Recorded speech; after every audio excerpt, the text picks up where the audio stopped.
Welcome to the Vault Unlocked, where I take a deep dive into money topics that no one wants to talk about. And they don't talk about this the way that we do at Financial. So brace yourselves. We, on this very fine Monday, if you're listening to it on a day it came out, we're going to lean in to debt today. Now, this is going to be for lots of different types of people. So don't switch off and think it's not for you. So it's for people who are in debt and happily in debt. It is for people who want to get rid of their debt. It's for people that are debt free. It's to send to people that you think have a particular view and have never been, I guess, shared this angle before, this perspective. And so you may send this to someone or someone may have sent it to you. So if they have, welcome. This is a safe space. This is judgment free on debt. And I really, really want you to understand that this is coming from a safe space, a nice space. This is not judgmental, but I'm going to be the big sister kind of calling you out on certain things. So brace yourselves. We're going to be leaning into consumer debt. So we're not really talking about mortgage. We're not really going to be talking about student loans. I think there's lots that can be said on that. Would love to hear your thoughts and perspectives on the different types of debt. But we're going to be talking about consumer debt. So what do we mean by that? We mean credit cards, car loans, buy now, pay later, payday loans, anything that's kind of financed to buy something that really isn't a true asset, so not like a house. We're going to come at it with no shame.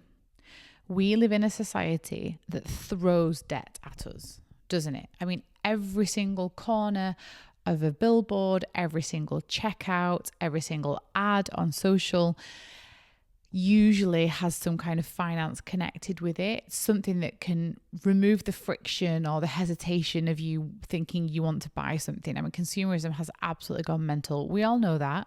Lots of us fall victim to it. No one is safe, but it has been thrown at us. So I find it so strange or kind of ironic that something that is literally plastered everywhere and thrown at us, we suddenly tend to become quite secretive about. People are ashamed of being in debt. People are embarrassed. People keep it from their partners. They keep it from family. They keep it from friends.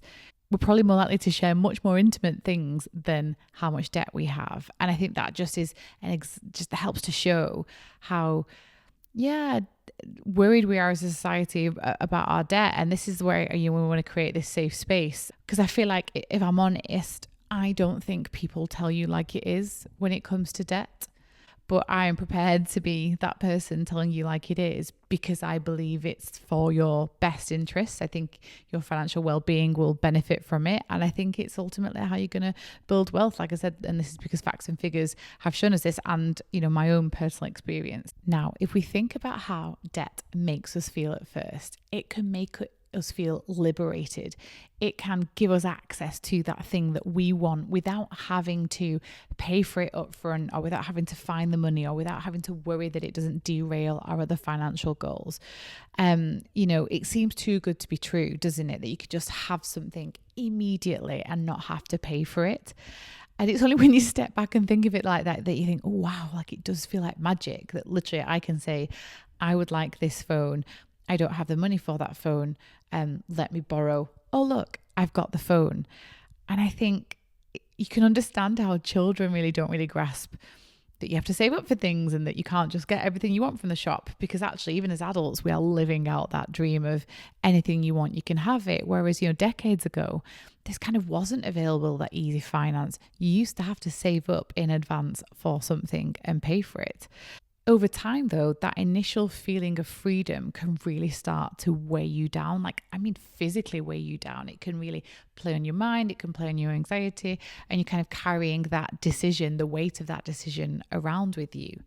So in this episode, we're going to be looking at how debt impacts your life, even if it's manageable debt, because I think that's really important to remember that it can impact us in many ways, even if we can handle it, if we can afford it.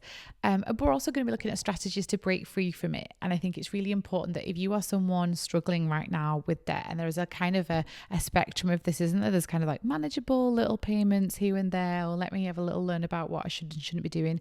And there's the other end of the spectrum, which is like, you might feel like you're drowning. And I think this is the point in the whole pod that I just want to call out, that you are not alone. If you are someone struggling with debt, really worried about making payments, worried about your family, worried about your health, then please go to the wonderful debt charities that are out there. You've got Step Change as a minimum. You can go to Citizens Advice in the UK, but go look for debt charities and just pick up the phone, because I promise you, just sharing it with someone will make you feel so much better. And obviously there are people with, regulated debt companies that can take you on a journey and hold your hand through it. And so I feel like I still want you to listen to this pod. I still want you to feel like you're not on your own. But if you're really, really struggling, don't suffer in silence. But like I said, walk with us through the rest of this pod, and there may be things that you can do immediately to feel better. But if you're in the middle and if you want to get rid of that debt, you are in the right place. And so, like I said, for those of you who are debt-free Huns who have done the work or never got into debt before, please stay around and stay with us, because I feel like, one, you'll be reminded of what a great decision that you made to be debt free. But two, it might, make you watch out for someone in your life that you think you could help, or you could help, on their journey become debt free. So we've kind of talked about, people that have manageable debt, people that are really, really struggling, our debt free people, and everyone in between. You are all welcome. And I just wanted to lift up a community post. Actually, we see quotes all the time in our community in the app. If you've not downloaded the Financial app, please head there, download it, meet your people, see the wins. It really helps to bring to life, what we're doing here at Financial is facilitating you guys just hit your money goals. And one of those is often to become debt free. This post in the community says, "This community really keeps me focused on paying off as much debt as possible. I've turned around £25,000 of credit card debt to a £14,000 overpayment on a mortgage in 4 years. I'm feeling so proud of myself." And just for context, to explain that if someone didn't quite get it, what that means is someone entered the community in around 4 years. She's gone from being in £25,000 worth of credit card debt to kind of paying off that debt, to building up savings, being in a position where she can save up £14,000, and she's whacked that off a mortgage. And that's the journey that you can go on. That's the turnaround that you can achieve. Now, I want you to think about the psychology of debt. It is positioned to us as manageable. And it makes sense. We want to know what a finance payment would be on a monthly basis, just the same as we want to know mortgage payments or car finance payments, because we tend to get paid monthly. And so there's no use as knowing what the whole thing would cost up front, because most of us cannot do the mental maths of what the impact of that would be on our regular budget. And so when debt is positioned as a monthly payment, it makes it feel so much more manageable. Kind of until it isn't. So I call this the minimum payment trap. You have £1,000 balance on a credit card, and it's got a 20% interest rate, which is banging low. I know often we get 0%, which we'll come on to, but that's kind of low for a credit card. It could take over 20 years to actually pay off that initial £1,000 just making minimum payments. It'll cost you double that in interest, and you all along were just kind of sat looking at the minimum payment, and like I said, same for finance deals, same for buy now pay laters. Oh, I can afford that bit. And it really does mask the true amount of debt that you're taking on. And this, I think the other part of this is the normalization of debt in today's society. It is so normal. We talked about this a little bit earlier. It is thrown at us this opportunity to use finance at every corner you are offered it, especially when you're looking to buy something. I was absolutely floored by this stat that keeps going up year on year. The average total UK household debt, excluding mortgages, was around £15,501, which has been an increase of 79% over 10 years. I mean, you can imagine with all the different things that you can get on finance now, and that's a household, you throw a couple of cars in there, or some loans, or some overdrafts, or some credit cards, you can see how that would happen. Buying phones on finance has been made completely normal. Most people don't get a SIM only and just keep the phone. We get these prompts to upgrade, don't we? And, get the next one. And these devices, we use them a lot. Don't get me wrong. I'm not suddenly saying, we should kind of revert to super, super cheap phones. But we use them a lot. But what do we actually use on them? we could probably get a really good phone for a lot less and not get into this upgrade cycle, but we don't. We kind of wrap it up into a finance contract and like a SIM contract, and you end up with it being quite a punchy part of your monthly budget. Not many people would buy the new iPhone out of pocket with cash, but they'd probably pay an extra £50-60 a month in their phone contract. That smaller number is manageable, but you don't see someone handing over a debit card and saying, can I buy the iPhone? Maybe in financial land, but generally people wouldn't do that. And do you know why? It's because you realize how much it costs. You're kind of going, oh, do I really want to hand over $1,000 for a phone? Do I want to? Or do I want to distribute that to other things, to kind of investing it or saving it or helping to buy a home? So you can see how we kind of were skewed by the normalization of the monthly payment when we would never dream of kind of parting with that amount of cash for the bigger payment. I think we've also seen, the memes and the jokes about credit card debt. And listen, it's like, I'm here for some of that. I think we need to be able to laugh at ourselves a little bit. It's often laughing at women. Maxing out credit cards, talking about 2 pence in your bank account. Oh, it's payday. I've gone crazy. I'm all about laughing at ourselves, but I think often it's women laughing at women or men laughing at women. The jokes about the wives and the husband dynamic. There's just something in all that actually now it just makes me feel uncomfortable and I'm less likely to laugh at. And maybe you will be next time you spot one of those memes. You'll go, they're laughing at me. Another element to this is the concept of like delayed consequences. So a financial hangover. I will delay the impact of a decision that I want to make today and I'll sort it later. Maybe when you've got more money, maybe when you've got a better job, maybe when, you've not got as expensive a month. Like we can justify anything to ourselves. And you find people like kicking things kind of down the road.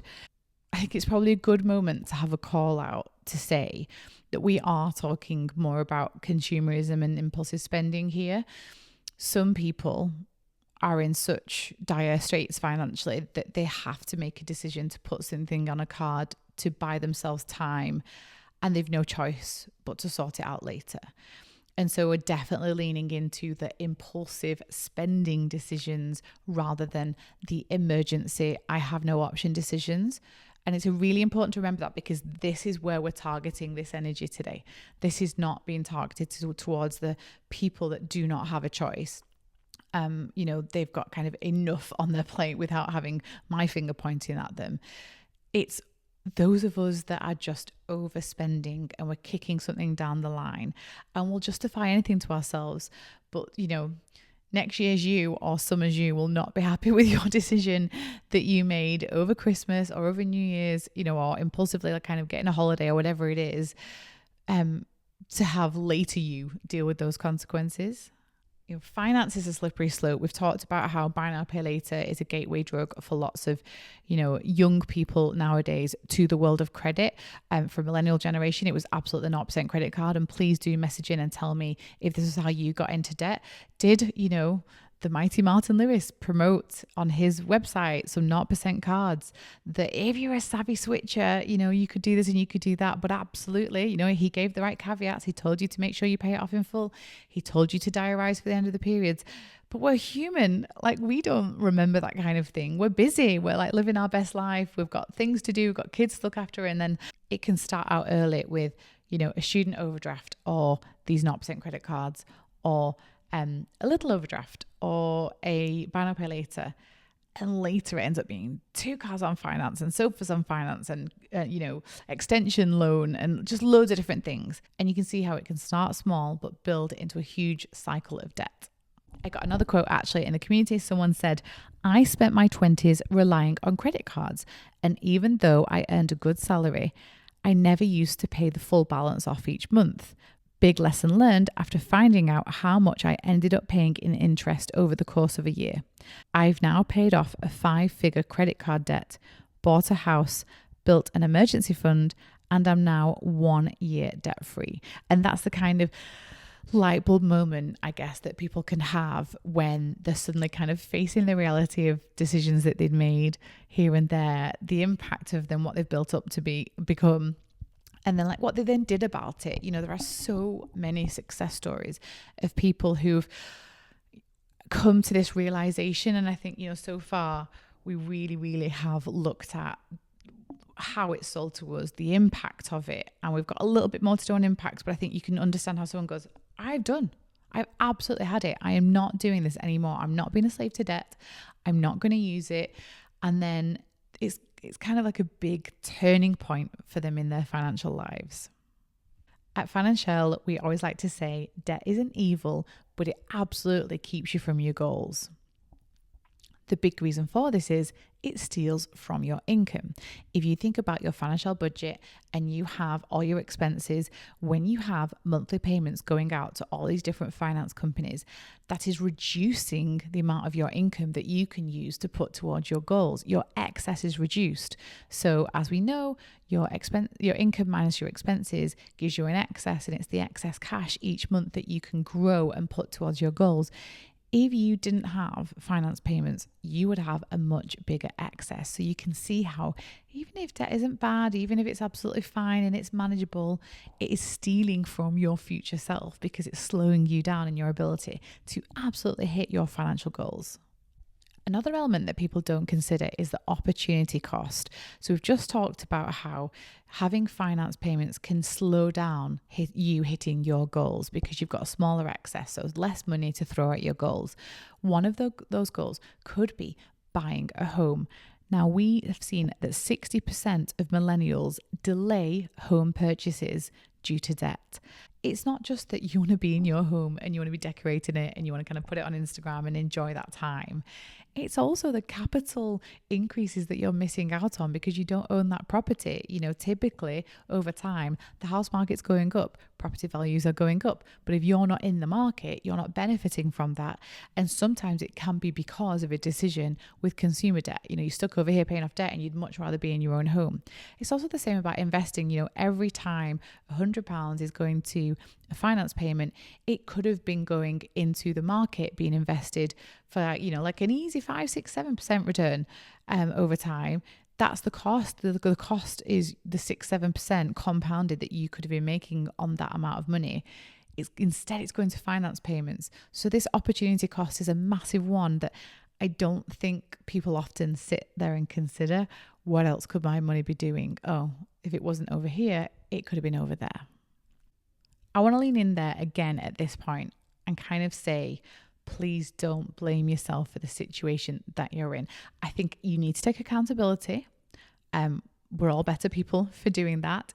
We are all human and we've all been there. But you are up against the machine. There are billions of dollars spent on trying to get you to part with your money.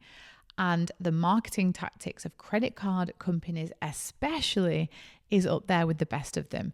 And so when people get tempted by cashback credit cards, air miles, points, I completely sympathize because it can be very tempting. Realistically, less than 5% of people can gamify the system. Why do you think point systems are in place? It's because they work at getting you to put more on the credit card. We know that we spend more. It's a Harvard Business Review study. I've shared this before, that we spend more when we use credit. It's like an absolute fact. And so when the credit card companies sit around in a room and go, how can we get people to spend more? Oh, let's give them this and let's give them that. They're going to win because they keep doing it. Like you can't outsmart Visa or Amex or MasterCard. And so for some people in some scenarios, playing with points can work. You could have, for example, a business that has high spend. You need to buy stock or you need to buy trips or you need to book rooms and putting it on a credit card through a business, and you're going to spend it anyway. It's not because you've decided to spend, it's because all these things are needed. You can understand how people then can kind of get this like cashback or these air miles. It's hilarious. Like the big thing with air miles is like people get air miles. If you're from Manchester like us and you get British Airways miles, useless. Like you want to fly out of London all the time. Like what ends up happening, interestingly, is you then you change your plans to fit the points. And you've no idea if you could have got a better deal without the points. You just fixated on the points. And so we're not going into detail on it, but I just want you to be aware. I want you to think, I want to be the little like Jiminy Cricket on your shoulder. Am I winning here? Or have I spent more than I would have done? In all these points and all these prizes and all this cash back, did I win? Or do we think I probably spent more because science tells you you will spend more? But if you can be part of this small minority, gamifying it, no problem, you do you, but just be aware of that. Okay, this next bit gets me excited because this is where Financial and the community really comes into its own. We are going to build a plan to break free from this debt cycle and pay off our debt. And we are going to become debt free. And I promise you, it is one of the most invigorating and empowering things that you can do. And I think for those of you that have done this journey, enjoy this next bit, because I think you need to reminisce and pat yourselves on the back and say, oh my God, like I did do that. And for those of you that haven't, get excited because you've spent all this time feeling bad about yourself and feeling bad about the debt and stressing about it. And now you're going to actually do something about it with a proven plan, with a proven system that hundreds and thousands of people have done before you. So we are going to lean into building a plan to become debt free. This whole thing starts with awareness, understanding your debt. So what is it? Where did it come from and why? Because this really is about lifestyle and habit change. This isn't a math situation. We are going to look at numbers, but this is about unpicking where the spending came from. What was it spent on? Was it spent on food and eating out? And I've seen often that people call themselves a foodie and it gives them an excuse to go out and spend money on food, but like you can be a foodie and stay home. You can be a foodie and go out once in a while. So was it that? Was it, I want to be at the latest restaurant and I'm lazy and I don't want to cook? And you can think of a life where that will be you, by the way. This is not like a forever thing. You can't never go out to eat again. But was that the thing? Was it the Amazon, like running up an Amazon bill?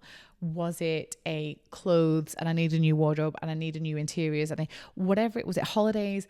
Was it just like I didn't budget properly, so I kind of ran out of money and I would need to use it to get to the next payday? Have a look why, because you're going to have to build that into the new plan, that like understand what it was and what can we do to overcome that. And so you need awareness. So you need to create a list of your debts. The way that we facilitate this in the app, there's a free debt tracker where you can list out all your debts. A super easy way to do this is to do a free credit report. So have a look, run one in your name, don't pay for one, you shouldn't need to, and you'll get a list of your debts, the provider and the outstanding amount. So you're going to be able to see that and, like I said, add it to the free debt tracker in the Financial app. If you don't have access to that and you want to do it on scrap of paper first, do it, but list out your debts. For those of you that listen to the playbook episode, you're going to benefit from this system, and so go back and watch it if you want to refresh yourself, but we'll just high level talk about the next steps. So debt awareness is super important, having a list of all your debts. But when you're building a plan to pay it off, we're going to annoy you because we're going to bring you back a step and we're going to ask you to save a mini emergency fund. This will typically be a minimum of 1 month's expenses. You need to pick the right amount for you. This is going to frustrate you because you're going to want to dive straight into paying off this debt because we've got a plan and we're very excited.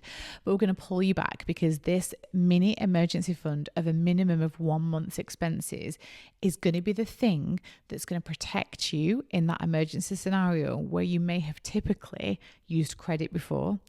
And it's going to protect you in the scenario that you don't get your budget right, which is the vast majority of the time. We often don't get it right, especially the first 1, 2, 3 budgets. And so just paying minimum payments on all your debts and making sure that you focus on building that mini emergency fund first is going to be the best thing you can do. And it's going to set you up for success in paying off the rest of your debt quickly. So picture this, you've got your mini emergency fund set up. We're now going to tackle the debts. Now you have 2 main ways that you can overpay debt. You can use the debt Snowball method or you can use the debt Avalanche method. Both are amazing. They are kind of driven by 2 different systems. One of them is like mathematical system, which is the Avalanche system. So you order your debts in order of highest interest to lowest interest rate. And so if you know all your interest rates, and in the app actually you can move the debts around and order them. So once you know the interest rates and you've got an order, you can kind kind of move them around, and you pay off the highest interest rate first. This is mathematically proven to be the best way to pay off your debt more quickly. However, step in the snowball method. My favorite method is the snowball method. And this is because it's based on motivation and momentum and how you feel. So the debt snowball is where you list your debts smallest to largest, and you start by paying off the smallest one first.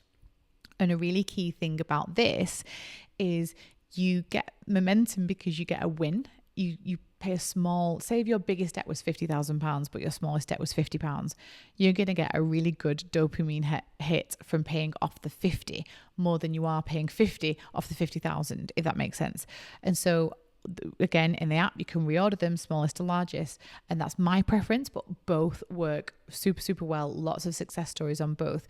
But now you've got a plan. So if you think about it, we've done our budget. We've got a mini emergency fund in our back pocket, hopefully making some good interest if you can kind of find somewhere to park it accessible.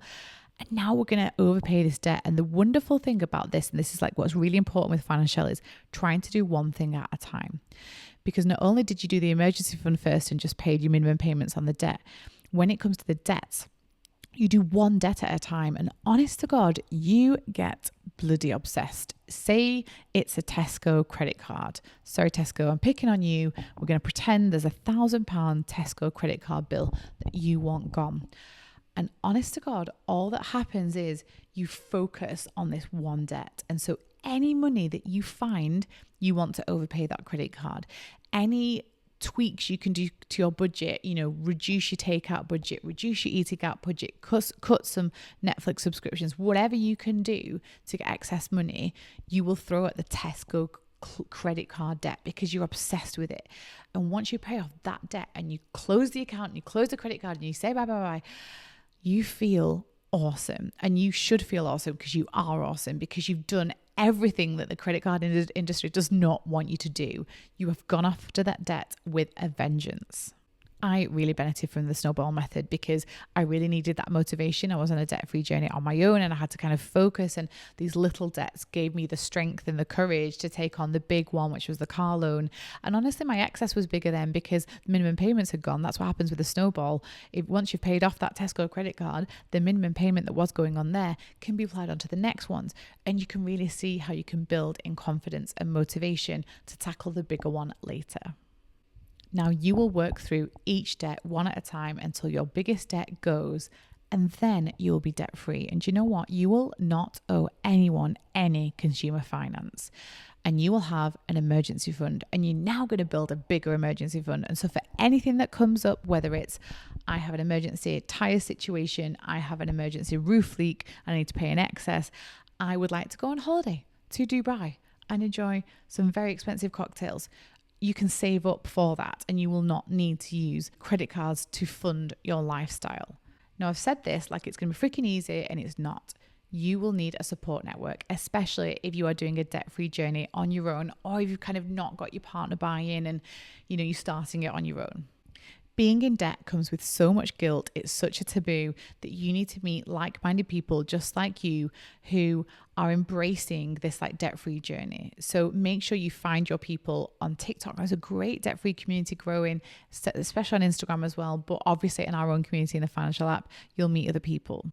Share with other people that you're going to go on this journey. Your partner should be supportive. Your friends should be supportive. Your family should be supportive. And if they're not, then maybe it's more of a question about how supportive they are generally rather than just being around debt. You need them in your corner if you're taking on this big challenge, because there's going to be moments of weakness, or they're going to tempt you and say, oh, we're going to go out on this big night out, or should we do this big trip? And you can kind of manage expectations and go, look, I can do some things, but not everything. Like I want to be able to live my life, and I'm going to budget for some things, but I'm on a debt-free journey and I need your support in doing it. And you'll be surprised at how some amazing heroes come out of your circle and just want to back you and support you and do whatever they can to help you hit your goal. I just want to say though, there is no point going on this journey if you're going to revert back to going into credit, because do you know what? You're just going to make yourself feel so much worse, because you'll have paid it all off and then you'll have loads of guilt about going back into debt. And that's why you kind of need this. That's why the playbook works really well, because you've got another plan, and you've got another plan, and you've got another stage you can move on to. You've got goals you can hit. And you honestly, the people that have just said bye-bye to debt and put it into their past are so much happier, so much more financially well, so much more at peace. And so really think about that, because I don't want you to get to this amazing goal and then just go straight back again and run up a credit card bill and go, I've done it again. I've seen people do it. It's very upsetting, and where it's avoidable, especially. And with that in mind, I kind of want to close with you thinking about a life without debt. For those of you that are there, you might take for granted this feeling, because you might be so used to it that actually you don't realize how amazing you are and how weird you are and how in the minority, unfortunately, you are. And be proud of that. And for those of you on a debt-free journey or about to embark on a debt-free journey or even thinking about it, I can't tell you the impact it's going to have on your life. I want you to picture that moment where you are making, offers on houses, or you're investing extra in the stock market, and you're not worried about these extra payments that are, that are flying out. You're not worried if illness hits your household or a job loss or anything. These like payments that are so annoying just won't be a part of your life. I think we're really lucky at Financial that we get to hear from you guys so much, whether it's in the community or on social or on email. You tell us about your wins, about your revelations, about your light bulb moments, your dilemmas, and then your follow-ups. And I think by far the most prevalent, thank you and celebration is when people become debt-free, is when it finally switches in their head and they go, oh, I don't want to live like that anymore. That is the biggest thing. And so the people can't be wrong. Like, there's something in this. And, I'm going to be playful with you. Why don't you do it? Why don't you pay off your debt? And if you don't like it, just run it back up again. Go use the credit cards. I don't care. I do care. I really don't want you to. But, try me. Have a go. If you don't like that feeling and you want your credit card for safety and for holidays and for, extra spending, then you can go back to it. But just try it, because I just feel like once you're on this side and you feel how we get to feel, I say we, like this is privilege for you, but like the debt-free community, all someone will do who's done this will tell you to do it. And I think you have to listen to other people sometimes and go, there's something in it. If so many people are messaging in and so many people say it's amazing, then try it. And if it's not for you, no shame and no judgment, but at least like Unlocked, the Vault Unlocked is about you being informed and understanding why. And if you choose not to follow the process, that is no judgment, that's no problem, but at least you're informed. We've unlocked kind of, a topic for you. I saw that like another comment in the community actually, there's two different ones actually. One said, I never realized how much my debt was holding me back until I cleared it. And I think that's a big thing. It's manageable if it's not toxic debt, if it's not stressful debt, you just kind of limp along, but you're limping along in all areas of your financial life if you're relying on credit to kind of fund your lifestyle. Another one was, it's been a journey from spending on my card until it got declined in the shop and having no clue about where my money was going to knowing my numbers, paying off my debt, building savings, having a long-term plan, and now almost being a solo buyer, owning my own home. That is just, it is a journey, the J word, but it's slow and steady, and there's ups and there's downs and there's backwards and there's forwards. But you get there and then you kind of see what people can achieve. It's really hard to achieve all these things if you're playing around with debt early on. And so, I do want to go back to what I said at the beginning, that you're not alone. And this isn't a shameful thing, but there are lots of people on this payoff journey and this debt-free journey. And you are just one of many people who have been in that situation. And whether it's anonymous or not, I do urge you to nip into the community, give a post, tell us if you're going to start your debt-free journey, tell us if you're halfway through it, tell us if you've done it. But stories drive people and inspire people to achieve great things. And I want you guys, the financial community, to be at the forefront of this. This podcast is me starting this and kind of putting it out there to kind of stimulate conversation, bring awareness, but it's going to be stories and other people that's going to influence our amazing debt-free journey people to pay off their debt, become debt-free, and just like grow wealth, like build wealth, like stupidly crazy wealth that just would not have been possible with all these payments being made. So you can put stuff in the community, but also before I lock the vault today, if you want to email in, you can email to hello@thevault.com, either with your comments or stories to share, or you can message with a topic that you would like to learn more about or that you want us to delve deep into. We're obviously, if you don't know, on YouTube and Spotify, so please make sure that you do the like, subscribes. It really helps to take our show and our podcast to more people that it could help. And just a disclaimer, The Vault Unlocked is a light-hearted chat about money topics. It is not financial advice. Bye-bye.